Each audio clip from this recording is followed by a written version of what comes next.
Hello everyone, welcome to Richa Pandey blogs. तो जैसा कि आपको पता है, मेरा नाम रिचा पांडे है और मेरा एक छोटा सा एजुकेशनल चैनल है गवर्नमेंट जॉब से रिलेटेड, जहां यूपी के एग्ज़ाम्स और बाकी एग्ज़ाम्स की मैं प्रिपरेशन कराती हूं और मेरी भी नॉलेज बढ़ती है। ब्रेक टाइम क्लासेस चैनल का नाम है। तो यहाँ पे कोई पढ़ाई की बात नहीं होगी, किसी गवर्नमेंट एग्ज़ाम से रिलेटेड बात नहीं होगी। यहाँ पे मैं अपनी असफलताओं की बात करूँगी, क्या मेरी जर्नी क्या रही है। तो आप इससे बहुत कुछ सीख सकते हैं अपनी लाइफ के बारे में, या फिर आप गवर्नमेंट जॉब की प्रिपरेशन करना चाहते हैं या फिर कर रहे हैं, आपको क्या चीज़ें नहीं करनी चाहिए वो सब यहाँ पे आप सीख सकते हैं। बाकी कोई सफलता की कहानी नहीं है, कोई ऐसा फंडा मैं नहीं बताने वाली हूँ कि आप बिल्कुल ऑफिसर बन जाएंगे तुरंत। तो अगर आप वीडियो स्किप करना चाहें तो कर सकते हैं। वैसे मेरी लाइफ की अगर शुरुआत करें तो सबकी लाइफ की शुरुआत एक 10th से मानी जाती है। तो वही 10th के पहले से ही एक शुरू हो जाता है कि आप साइंस लोगे, या फिर 8th 9th 6 7 से आपका शुरू हो जाता है कि आप साइंस लोगे कि बायो लोगे। तो मन में हमेशा रहता है। तो जैसा कि सबके जो मन का चेंज होता है, हमेशा होता रहता है, लोगों का थॉट प्रोसेस अलग होता जाता है। तो वैसे स्टार्टिंग में मुझे डॉक्टर बनना था 6 7 8 में, कि मुझे डॉक्टर बनना है। उसके बाद पता चला कि बायो में मैं उतनी अच्छी नहीं हूँ, मुझे जो वर्ड्स होते हैं वो याद नहीं होते हैं। फिर मैथ थोड़ा ठीक ठाक था, अच्छी थी, मतलब क्लास में अच्छी, मतलब फर्स्ट पोजीशन आती थी हमेशा। तो उसमें उसके बाद मैंने साइंस स्ट्रीम लिया, 10th में अच्छे परसेंटेज आए, वहाँ पे भी टॉपर, तो फर्स्ट पोजीशन। ये बताने के लिए नहीं है, मैं दिखा नहीं रही कि फर्स्ट पोजीशन आई थी, लेकिन ये मैं बता रही हूँ कि गलती मेरे साथ क्या हुई थी। तो बच्चा जब टॉप करता है अपनी क्लास में या फिर कहीं पे भी ऐसे अच्छी पोजीशन ले आता है, तो उसकी इस तरह से तारीफ़ की जाती है कि उड़ने लग जाए, उसे लगे कि मेरे बराबर तो कोई हो ही नहीं सकता। तो यही हुआ मेरे साथ। 10th में मैं बहुत पक्का पूरा उड़ने लगी थी। उसके बाद जब अच्छे परसेंटेज आए, लोगों ने कहा अब क्या लेना है। 12th में जैसे स्ट्रीम चेंज करते हैं, बायो या फिर मैथ, साइंस वाले, तो फिर मुझे लगा कि बायो मेरी वैसे भी अच्छी है नहीं, तो मैथ ले लेते हैं, मैथ लिया गया। लेकिन एक चीज़ जो मेंटेलिटी लोगों की सेट होती कि जो मैथ नहीं लेते हैं, ये सबके लिए मैं बता रही हूँ, वो कुछ नहीं कर सकते लाइफ में। तो ऐसा उस टाइम पे भी चलता था, अभी तो थोड़ा ठीक हो रहा है, लेकिन ये रियलाइज़ कराया जाता है कि आप मैथ में अच्छे नहीं हो या फिर आप बायो में अच्छे नहीं हो, साइंस स्ट्रीम से नहीं हो, तो आपके लिए लाइफ में सारे दरवाजे बंद हैं और आप कुछ ऐसा नहीं कर सकते हो बहुत बड़ा जो आपका नाम रोशन कर सके। या फिर आप यूपी में रहता है कि अगर आप साइंस स्ट्रीम से नहीं हो तो आप टीचर बन सकते हो ज़्यादा से ज़्यादा, और यही सब चीज़ें हैं। तो ये नहीं रखना चाहिए, मतलब मेंटेलिटी इसको तो चेंज होना चाहिए। तो उसके बाद फिर अगर मैथ नहीं आती है तो बच्चे को ये फील कराया जाता है कि तुम्हें कुछ नहीं आता है। तुम किसी, अगर आप हिंदी पढ़ना चाहते हो, मान लीजिए कोई बच्चा हिंदी में अच्छा है या फिर उसकी SST मतलब सोशल साइंस अच्छी है, सोशल स्टडी अच्छी है, तो उसे वो चीज़ पढ़ने ही नहीं दिया जाता। आपने देखा होगा कि आप 10th में होगे या 12th में होगे तो ज़्यादा फोकस कि मैथ क्यों नहीं पढ़ रहे हो, आप मैथ पढ़ो। अगर आप कुछ कहानी पढ़ने में इंटरेस्ट आ रहा है हिस्ट्री में, तब भी नहीं पढ़ने दिया जाता। तो वो चीज़ें रहती हैं जो चीज़ नहीं होनी चाहिए। उसके बाद 12th के बाद ये हुआ कि जो मैथ से अच्छा है, अच्छे नंबर आए परसेंटेज, उसे इंजीनियरिंग करनी चाहिए। तो ये तो मेरे लिए बहुत अच्छा टर्निंग पॉइंट था, क्योंकि वहाँ से मेरा दिमाग थोड़ा सा फैलना शुरू हुआ। कोई गवर्नमेंट कॉलेज मुझे नहीं मिला था, कानपुर का एक कॉलेज था, लेकिन मुझे एक बहुत बड़ा रास्ता मिल गया कि मेरा थॉट प्रोसेस चेंज होने लगा। और बीटेक के दौरान मैंने कानपुर का प्राइवेट कॉलेज चूज़ किया था, और क्योंकि मेरे नाना का घर है वहाँ पे, तो मुझे बहुत हेल्प मिली वहाँ पे, रहने वगैरह की कोई टेंशन नहीं थी। तो इसलिए मैंने कानपुर का कॉलेज चूज़ किया। अच्छा कॉलेज, मतलब one of the best college है यूपी में। तो उसके बाद था प्राइवेट कॉलेज ही, क्योंकि मेरी रैंक उतनी अच्छी आई नहीं थी UPTU में, और क्योंकि मेरा जो 10th 11 12th में जो फिजिक्स केमिस्ट्री मैथ पढ़ाई जाती है, वो बस उतनी पढ़ाई जाती है जितने में आप एग्ज़ाम क्लियर कर सको। वैसे टीचर्स मेरे बहुत अच्छे थे, जितनी चीज़ें आज मुझे पता है वो सब उन्हीं टीचर्स की वजह से हैं, सब कुछ उनकी वजह से है। पर फिर भी एक रहता है ना कि उन्हें नहीं पता है कि आप क्या करना चाहते हो लाइफ में, तो उसी तरह से की चीज़ें पढ़ाई जाती हैं। उसके बाद जब इंजीनियरिंग में पहला दूसरा साल निकल गया किसी तरह, पहला साल तो मेरा उतना अच्छा नहीं रहा। फिर बहुत सारे बच्चे मिले मुझे, इतनी टैलेंटेड लोग मिले कि लगा कि पता नहीं मैं कहाँ पे स्टैंड करती हूँ। उसके बाद लास्ट ईयर तक आते आते सब कुछ अच्छा हो गया, नॉर्मल, जैसे कि मैं ठीक ठाक हो गई पढ़ने में। उसके बाद जब कंपनीज़ आना चालू हुई, तो कंपनी में मेरा तो हमेशा से हिंदी मीडियम रहा था, और इंटरव्यूज़ जो होते हैं वो इंग्लिश में होते हैं सारे इंजीनियरिंग के बाद। तो फिर मेरा जो इंटरव्यू होता था उसमें कॉन्फिडेंस तो नहीं रहता था कि कितना मैं कर पाऊँगी, कुछ ऐसा नहीं रहता था। तो फिर भी कॉन्फिडेंस ना होने के बाद भी मैं इंटरव्यू देती थी अच्छे से, पूरा खुश होके कि ठीक है नहीं होना है मेरा। तो हमेशा से मेरा ये रहा था कि मेरा नहीं होना है। जब 10th का और 12th का रिज़ल्ट आने वाला था तभी मुझे लगता था अरे यार नहीं होगा मेरा इतना।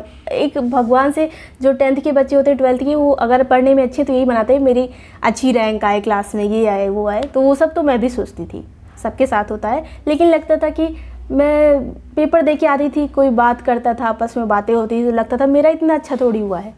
तो कभी एक्सपेक्टेशन ही नहीं रहती थी कि मुझे ये करना है, ये लाना है।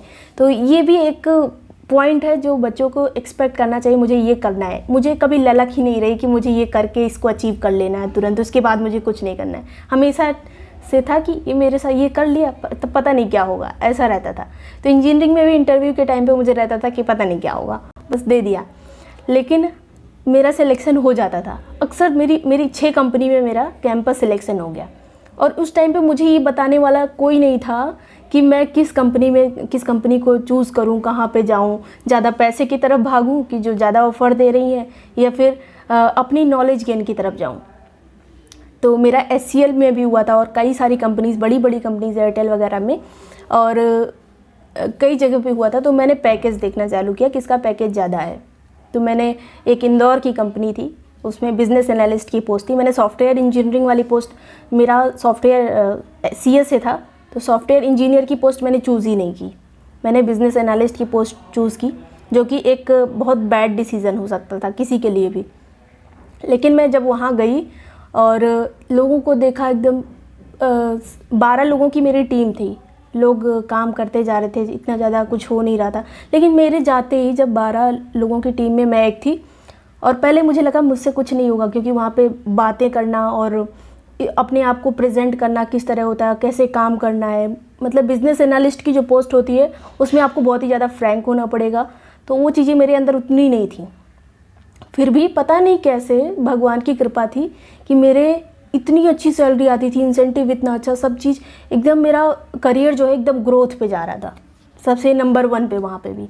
उसके बाद फिर एक टाइम पे ऐसे रियलाइज़ हुआ कि मैं लाइफ में कुछ कर ही नहीं रही हूँ, मेरी तो एज ही अभी कुछ नहीं है और मुझे बहुत कुछ करना चाहिए अभी। मैं क्या क्या कर सकती हूँ, गवर्नमेंट जॉब मुझे मिल सकती है, मैं IAS ऑफिसर बन सकती हूँ। तो एक नंबर 1 पे यही रहता है सबका, IAS बनना है। तो क्योंकि बचपन से मुझे कहा जाता था, कोई जैसे बूढ़े पापा मेरे टीचर हैं, तो कोई भी इंसान, उनके साथ के दोस्त कोई मिलते थे तो कहते थे ये DM बनेगी। तो मतलब बच्चों के दिमाग में भर दिया जाता है DM बनेगी। तो वही DM बनेगी, तब स्ट्राइक किया कि चलो ठीक है ट्राई करते हैं कुछ। तो वहाँ से जब मैंने बहुत दिन जॉब नहीं की वहाँ पे, 6 महीने 7 महीने जॉब की उसके बाद। लेकिन उसमें ना मैंने लाइफ को देखा कि मतलब कैसे कॉर्पोरेट सेक्टर में काम करते हैं, कैसे अपनी बेइज्जती को सहते हैं, या फिर कैसे एक बीटेक वाली जर्नी जो है ना, वो आपको ये सिखा देती है कि आप कैसे लाइफ को फेस करें। अगर आप किसी भी प्रॉब्लम में हो तो कैसे फेस करें। ऐसा नहीं है कि BA वाले नहीं कर सकते, या फिर बहुत सारे ऐसे लोग हैं जो किसी भी फील्ड में हो, BA BSc, क्योंकि नॉलेज तो हर जगह अच्छी खासी मिल रही है। बशर्ते ये है कि अगर आप BSc कर रहे हैं तो उसमें फोकस करिए, अच्छे से पढ़िए, जो आपको पढ़ाया जा रहा है क्लास अटेंड करिए। तो ये सब चीज़ें बच्चे आजकल अगर BA करते हैं तो जाना ही नहीं चाहते कॉलेज। तो ये सब प्रॉब्लम है जो आप लोग कहते हैं कि, बहुत लोग कहते हैं कि क्या BA करके कुछ नहीं किया जा सकता। तो BA करके बहुत कुछ किया जा सकता है। जैसा कि मैंने कहा कि साइंस ही सब कुछ नहीं है। लेकिन BA में एक पता नहीं क्यों लोगों की मेंटेलिटी हो गई है कि मुझे कॉलेज नहीं जाना है, मुझे जो चीज़ पढ़ाया जा रहा है वो पढ़ना नहीं, बस किसी तरह पास हो जाना है। और वो BA के टाइम से ही प्रिपरेशन शुरू कर देते हैं। किसी भी चीज़ की अगर उन्हें प्रिपरेशन करना है तो BA से पढ़ना चालू करेंगे, उनके सिलेबस में जो चीज़ दिया है उसे पढ़ेंगे ही नहीं। या फिर अगर आपको IAS बनना है, आपको पता है कि BA के बाद अच्छे से प्रिपरेशन हो सकती है क्योंकि सारे सब्जेक्ट मैच करते हैं, तो आप अगर अपने सब्जेक्ट सारे पढ़ लो तो आपको उतनी दिक्कत नहीं होगी। लेकिन वो चीज़ छोड़ देंगे, कुछ और करने लगेंगे। तो ऐसी चीज़ें होती हैं। तो जो चीज़ आज है, जो आज हम सब्जेक्ट पढ़ रहे हैं, जो हम आज कर रहे हैं, उस पर ज़्यादा फोकस करना चाहिए और ज़्यादा प्लानिंग्स पे ध्यान देंगे तो हम आज को नहीं जी पाएंगे। आज जो हम कर रहे हैं उसमें अपना बेस्ट ही नहीं दे पाएंगे। जैसे बीटेक के टाइम पे मुझे लगता था कि मैं तो बहुत अच्छी सॉफ्टवेयर इंजीनियर बनूंगी, सारी लैंग्वेज पढ़ ली, ये कर लिया वो कर लिया, बहुत अच्छी कंपनी में काम करूंगी। उसके बाद में आप एज के साथ आपका माइंडसेट चेंज होता जाता है कि आपको किसी और चीज़ में सेटिस्फैक्शन मिल रहा है, आप किसी के अंडर काम नहीं करना चाहते। तो ये चीज़ें रहती हैं कि आप एक लोगों के अंदर आ जाता है ना, अगर आप प्राइवेट सेक्टर में काम कर रहे हो तो आपको कभी पूरी आज़ादी नहीं मिलेगी, आप खुल के नहीं जी पाओगे कभी। तो ये चीज़ें थी जब मैं वहाँ गई। उसके बाद फिर 6-7 महीने के बाद मुझे लगा कि अब तो जाना चाहिए यहाँ से। तो मेरी सिस्टर उस टाइम पे इलाहाबाद यूनिवर्सिटी से बीएससी कर रही थी, तो मुझे लगा कि उसके पास रह के पढ़ना, एक सिस्टर के पास रहेंगे, अपना आराम से पढ़ेंगे। तो मैंने इस तरह से बताया घर पे कि अब छोड़ रहे हैं जॉब, पापा तुरंत तैयार, ठीक है गवर्नमेंट जॉब की तैयारी करो। उसके बाद फिर वहाँ से मैंने अपना झोला बस्ता उठाया और सीधे लेके डायरेक्ट लखनऊ पहुँच गए। बीच में कानपुर में एक स्टॉपेज लिया क्योंकि नाना का घर था तो आसानी होती, मैं अक्सर उसी रूट से जाती थी, तो नाना के घर रुकी। उसके बाद अगले दिन सुबह डायरेक्ट इलाहाबाद। फिर 5-6 दिन वेट किया वहाँ पे। उसने पहले रूम ले रखा था, पहले वो हॉस्टल में रहती थी, उसने रूम ले लिया और उसके बाद हम दोनों पढ़ने लगे। फिर मैंने जो कोचिंग ज्वाइन की थी वो थी ध्येय IAS। मुझे इससे पहले कभी कुछ नहीं पता था कि मैंने ये सर्च भी नहीं किया था कहीं पे कि IAS की तैयारी कैसे करते हैं, PCS की तैयारी कैसे करते हैं। तो मेरे दिमाग में एक चीज़ तो क्लियर थी कि IAS की तैयारी शायद मैं ना कर पाऊँ इतना, मतलब कभी हिस्ट्री ज्योग्राफी पे ध्यान ही नहीं दिया तो कैसे मैं पढ़ूँगी। उसके बाद मुझे लगा PCS पहले कर लेते हैं, एक नौकरी लग जाएगी तो फिर IAS का देख लेंगे। और इसमें अटेम्प्ट भी केवल 6 ही मिलते हैं जनरल को, तो मुझे लगा ठीक है यार पहले PCS करते हैं। तो मैंने कोचिंग ज्वाइन की ध्येय IAS जो कि इलाहाबाद में है। तो वहाँ पे पहले अगर कुछ पता नहीं रहता क्या बुक्स लेनी है, कुछ नहीं पता था, तो क्लास में जो बच्चे थे उन्हीं से मैंने पूछा 1-2 लोगों से कि क्या बुक ले सकते हैं, कि आप लोगों के पास क्या बुक है। तो सीधे सीधे सबने पहले ही बता दिया घटना चक्र ले लो, घटना चक्र ले लो। तो मुझे किसी ने ये नहीं कहा पहले आप NCERT पढ़ लो, बेसिक बुक पढ़ लो, अपना पहले कुछ तो जान लो। डायरेक्ट फैक्ट में घुसेंगे तो हमेशा रटना ही पड़ेगा, कुछ नहीं याद होगा। तो किसी ने मुझे ये नहीं बताया। और पहली बात, अगर आपको कहीं कॉर्पोरेट सेक्टर से आते हो तो पहले तो कुछ पूछो तो लड़के ही एक तो भरे रहते हैं और कुछ बताना नहीं चाहते, बताते हैं तो ऐसा लगता है कि पता नहीं क्या मिल गया है उन्हें, पूछ लो कुछ तो ये चीज़ें भी थी वहाँ पे। लेकिन कुछ दोस्त बने अच्छे वहाँ पे भी, और उन्होंने मेरी इतनी हेल्प की। तो दोस्त भी बहुत ही ज़्यादा इम्पोर्टेंट होते हैं, उनके बिना आप कुछ नहीं कर सकते। उसके बाद फिर मैंने पहले घटना चक्र ही ले ली, वो पढ़ना शुरू किया। तो ये गलती मेरी बहुत बड़ी थी, पहले NCERT वगैरह पे फोकस करना चाहिए, वो मैंने नहीं किया। उसके बाद ये घटना चक्र वगैरह मैं पढ़ ही रही थी और क्लास अटेंड कर रही थी, तब तक BTC का फॉर्म आया। तो पापा ने कहा BTC का फॉर्म भर दो जिससे आपका एक करियर तो बन रहे, मतलब ऑप्शन भी एकदम अच्छे से रहे कि आप कभी टीचर तो बन जाओ कम से कम।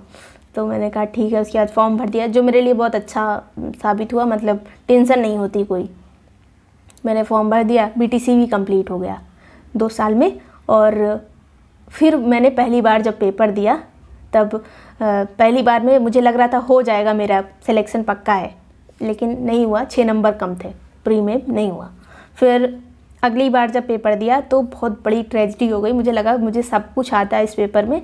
और जब मैं पेपर देने बैठी, और ये वाला पेपर, पहला वाला जो पेपर दिया था मैंने इलाहाबाद में दिया था, दूसरा वाला जब पेपर दिया था तो मैं इलाहाबाद से लखनऊ आ गई थी, क्योंकि मुझे श्रुति का, मतलब मेरी जो बहन है उसका BSc कंप्लीट हो गया था और उसे पता नहीं क्यों इन्वायरमेंट सूट नहीं कर रहा था प्रयागराज का।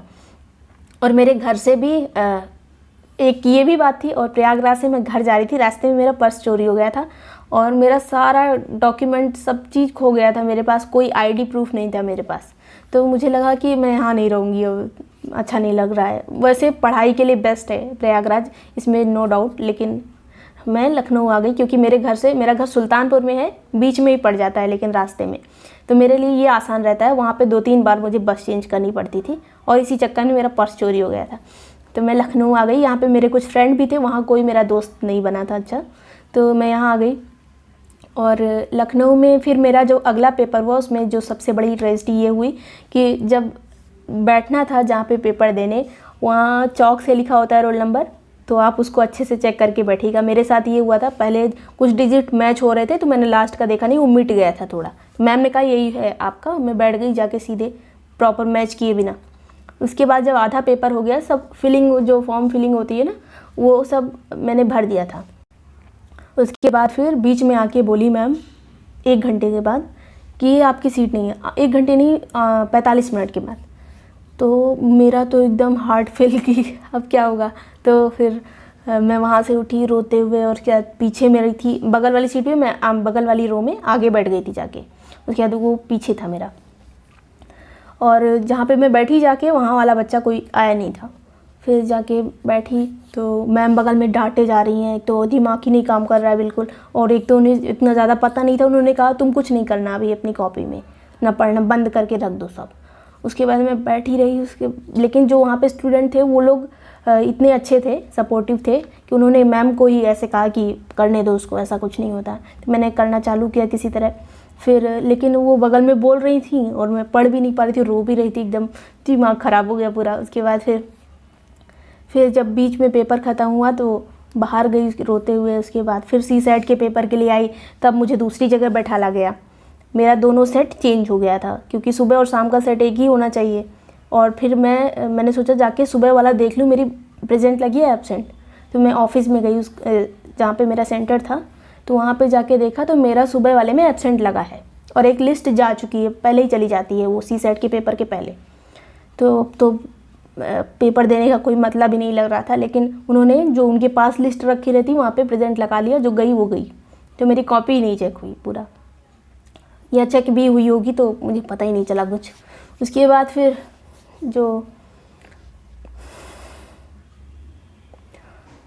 यही सब हुआ। उसके बाद फिर मुझे लगा कि ऐसे होता रहेगा। तो एक बार मैंने जब प्रिपरेशन स्टार्ट की थी, तभी एक यूट्यूब चैनल पे एक वीडियो डाला था, साउथ अमेरिका वाला जो कॉन्टिनेंट है उसके बारे में।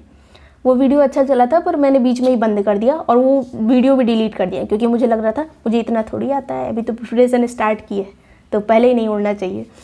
तो अभी जल्दी में अगस्त में मैंने यूट्यूब चैनल खोला, ये ब्रेक टाइम क्लासेस वाला। 1-2 वीडियो डाले, 4 वीडियो डाले। उसके बाद लगातार मैं वीडियो डालती रही, अक्सर डाल देती थी। उसके बाद फिर इसमें से ही कुछ वीडियोस मेरे वायरल हुए। फिर UP PCS का पेपर आया, उसमें वीडियोस खूब चले। उसके बाद 3 महीने में मेरा चैनल अच्छा चल गया, 3 महीने लगे। और जब तक RO का पेपर आया तब तक और अच्छा चलने लगा, तो अच्छा लगने लगा। ये जो प्रोसेस था ना, वीडियो बनाने वाला, अपलोड करने वाला, और उस वीडियो को बनाने के लिए जो पढ़ने का प्रोसेस था, ये सभी चीज़ें मुझे अच्छी लगने लगी। ये जो अपलोडिंग वाला, बनाना वीडियो, पढ़ना उसके लिए। और मेरी हमेशा ये प्रिपरेशन के दौरान ये गलती रहती थी कि मैं चीज़ों को फैक्ट याद करने के साथ साथ मैं उतना जो एग्ज़ाम बेस्ड नहीं पढ़ी, उतना ज़्यादा मैंने पढ़ाई जो की किस तरह का क्वेश्चन बन रहा है उस पर नहीं, मुझे सब कुछ डीप में जाके पढ़ना है, ऐसा मेरा रहता था कि मुझे ये भी अब पूरा अच्छे से पता होना चाहिए, ये भी अच्छे से पता होना चाहिए। तो उसी चक्कर में अगर आप एग्ज़ाम की किसी तैयारी कर रहे हैं तो आपको उस एग्ज़ाम पे फोकस करके पढ़ना चाहिए। तो ये गलती मेरे साथ रही, और जो कि मुझे अब हेल्प कर रही है कि मुझे सब चीज़ें पता रहती है, तो उतना कॉन्सेप्ट पीछे का क्लियर रहता है, तो बताने में आसानी होती है। 21 साल के बाद ही फॉर्म भरते हैं, तो 21 साल नहीं हुआ था, मैंने उस साल फॉर्म भी नहीं भरा। फिर फॉर्म भरा जब पहली बार, तो मेरा नहीं हुआ, बहुत कम नंबर से 6 नंबर से मेरा नहीं हुआ था उसमें पहली बार में।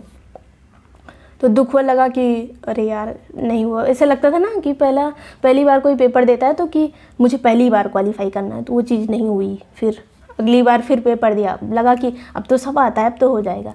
तो उस बार मैंने क्या किया, एकदम हड़बड़ी में गई, मेरा जैसा नेचर एकदम बेकार सा, कि देखा नहीं, चौक से लिखा रहता है ना रोल नंबर, तो लास्ट वाले डिजिट केवल देखे और पहले का नहीं देखा। वो रो ही चेंज हो गई थी, मेरा पिछली वाली रो में एकदम पीछे था और मैं आके बगल वाली रो में एकदम आगे बैठ गई।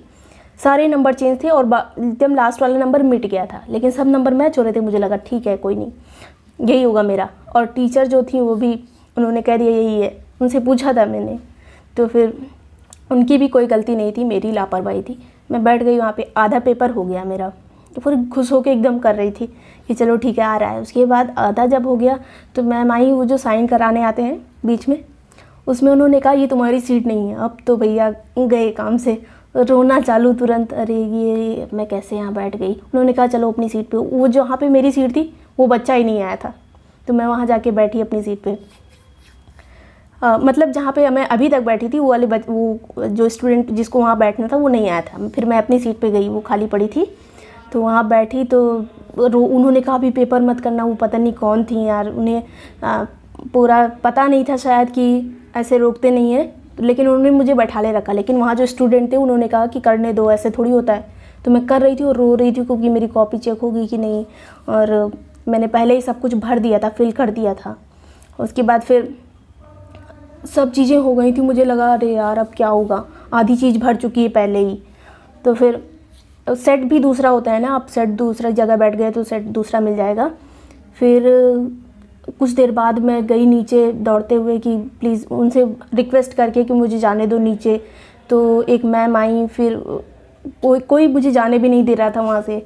तो फिर किसी तरह से वो वाला पेपर हुआ, बहुत ज़्यादा रोते हुए, तो मतलब पूरा दिमाग ही ख़राब हो गया। बगल में मैम खड़ी थी, वो भी लगातार मुझे डांटते जा रही थी कि आपको इतना नहीं पता, ये नहीं पता। तो क्या कर रही हो मतलब। उसके बाद फिर दूसरा वाला पेपर हुआ, सी सेट वाला। रोते हुए मैं बाहर निकली, मेरी बहन वेट कर रही थी बाहर। उसके बाद जब मैं बाहर निकली, मैंने देखा, बाहर निकली, फिर किसी तरह से अगले पेपर में सी सेट के लिए मैं अंदर गई। फिर मुझे मेरी मेन जो सीट थी वहाँ पे बैठाला गया। तो दोनों का सेट सेम होना चाहिए, जो सुबह सेट था वही शाम को होना चाहिए, मुझे अलग अलग मिला वो। तो फिर से मैं नीचे गई पता करने के लिए क्या हुआ था सुबह। तो फिर उन्होंने कहा कि मतलब सुबह वाली लिस्ट देखी जिसमें प्रेजेंट और एब्सेंट लगता है। तो उन्होंने कहा लिस्ट तो चली गई, लेकिन एक जो हमारे पास रहती है वो बची है। तो पता चला उसमें मुझे एब्सेंट लिखा हुआ है मेरा, क्योंकि शाम को सुबह वाले पेपर में मेरी जगह पे कोई बैठा नहीं था, तो वहाँ पे एब्सेंट लिखा है। अब तो भैया गए। उसके बाद फिर उन्होंने वहाँ पे तो प्रेजेंट कर दिया था, लेकिन एक लिस्ट चली गई थी, मतलब मेरा पूरा एब्सेंट लगा था। फिर चला, फिर हो गया किसी तरह, तो पेपर दे ही दिया था। उसके बाद फिर जो इस बार वाला यूपी पीसीएस वाला पेपर था, उसमें मैं बैठी पेपर में, और मेरे आए थे 110 नंबर। जब आंसर की आई तो 110 नंबर आए, और जो चिल्का झील वाला क्वेश्चन उसमें गलत था, और बाकी चीज़ें जो गलत थी। और मैंने मेंस की सारी बुक ले ली, मैं मेंस के लिए पूरा लिखना चालू कर दिया। मैंने एकदम यूपीएससी वाली कॉपी लेके खूब सारा लिखा। उसके बाद फिर पता चला कि ये तो रिज़ल्ट आया, हुआ ही नहीं। 112 वाली लड़की का हुआ और 110 मेरा नहीं हुआ। उसके बाद फिर उस दिन मैं मतलब जितनी बार मैं ये सिलसिला चल रहा था, इसमें एक बार मैं रोई, यही वाले बार में, यूपी पीसीएस के पेपर में। और पर बीटीसी के बाद जब मैंने बीटीसी कर लिया था, उस चीज़ ने मुझे इतनी हेल्प की कि जब बाद में जितने भी टीचिंग वाले एग्ज़ाम होते हैं, जैसे टीटी हो गया, और सीटेट, और जो सैनिक स्कूल वाला जो है एग्ज़ाम हो गया, तो उस सब चीज़ ने मेरी इतनी हेल्प की कि जो मेरा प्रेशर लेवल है दिमाग का, जो ऐसे लगता है ना पता नहीं क्या करेंगे, वो चीज़ कम हो गया। तो कोई एक प्लान होना चाहिए कि मैं ये नहीं तो क्या करूँगा या क्या करूँगी। तो ये चीज़ मेरे साथ अच्छा प्लस पॉइंट था कि मैं कभी भी स्ट्रेस नहीं आया कि कभी तो आएगा सुपर टेट, कभी तो आएगा। उसके बाद फिर जो एग्ज़ाम्स अगर आप साथ में देते चलते हैं, किसी भी चीज़ को अगर आप छोटा नहीं समझते, तो आपका माइंड जो है कभी भी टेंशन में नहीं आएगा कि टेंस होके एकदम पूरा फ्रस्ट्रेट हो रहे हैं, वैसा चीज़ नहीं आएगा। तो एक प्लान बी ज़रूर होना चाहिए। अगर आपको वैसे तो लोग प्लान बी में बिलीव नहीं करते हैं कि मतलब मुझे पूरी तरह से फोकस करना, मुझे आईएएस बनना है तो पूरा आईएएस बनना है, लेकिन ये चीज़ होनी चाहिए। लेकिन अगर आपके पास टैलेंट है, आपके पास टाइम है, तो आप कोई एक दो चीज़ एक्स्ट्रा कर सकते हैं, कई चीज़ें एक्स्ट्रा कर सकते हैं। मतलब कभी भी लिमिट में अपने आप को मत बांधिए। ये चीज़ें आपको बाद में अभी मान लीजिए कि ये केवल 1% के साथ होता है कि मैं ये नहीं करूँगा, ये नहीं करूँगा, तो मेरा बस सिर्फ इसमें होगा। और जितने बाकी 99% लोग हैं, उनको प्लान बी की ज़रूरत होती है। तो आप अगर 1% में रहते हैं तब बहुत अच्छी बात है, लेकिन आपको हमेशा प्लान बी तैयार रखना चाहिए, और कभी भी किसी चीज़ को छोटा नहीं समझना चाहिए। आप कुछ भी कर रहे हैं तो बहुत सारी चीज़ें हुई। टीचिंग एग्ज़ाम के बाद मेरा जो आरओ हाई कोर्ट वाला है वो भी निकला, फाइनल सिलेक्शन नहीं हुआ। और यूपी पीसीएस का आरओ भी अभी निकला, लेकिन अभी मेंस नहीं हुआ उसका। तो ये सभी चीज़ें लगातार चलती रहती हैं, कभी ज़िंदगी नहीं रुकती है। आपका कितना भी साल निकल जाए, आप कुछ अगर आपने पढ़ा लिखा है तो आप कुछ ऐसा करेंगे, और जितना ही ऐसा लगता है ना कि अब लाइफ ख़त्म है, अब इसके बाद कुछ नहीं है, उतना ही बहुत सारी चीज़ें एक्सपेंड होती। पता नहीं कब आपकी किस्मत बदल जाए। तो कभी भी ये मत सोच के बैठिए कि अब तो कुछ नहीं हो सकता है। लगातार अगर मेहनत करते रहें तो उसका कहीं ना कहीं बेनिफिट मिलेगा। जैसे मैंने जब इंदौर में जॉब की थी तो वो उसमें शेयर मार्केट से रिलेटेड जितने भी टॉपिक थे, जितना इकोनॉमिक्स के बारे में मेरी इतनी प्रैक्टिकल नॉलेज हो गई कि इकोनॉमिक्स से मुझे अब बिल्कुल दिक्कत नहीं होती। पहले जैसे होती थी ना कि इकोनॉमिक्स नहीं समझ आता था बचपन से ही, लेकिन अब उसमें कोई दिक्कत नहीं रह गई है, वो अब हेल्प करता है। और जैसे जो 6th 7th 8th में जो घर में जो चार्ट पेपर लटकते थे जिसमें मैप बना रहता था, तो तभी से मुझे याद होने लगा था वो चीज़ें, मैप बनाना कैसे है, ऐसे करना, मतलब कहाँ पे क्या चीज़ें हैं, तो वो सब उसी टाइम से था। तो कभी भी समय बीतता नहीं है, आपका हर चीज़ आपके काम आने वाला है, तो बस ये याद रखिएगा। बाकी और कुछ नहीं बताना था मुझे। और वीडियो आपको पसंद आया हो तो इसको लाइक और सब्सक्राइब कर दीजिएगा, क्योंकि आपके सपोर्ट की मुझे अभी बहुत ज़्यादा ज़रूरत है। Thank you so much for watching Richa Pandey vlogs.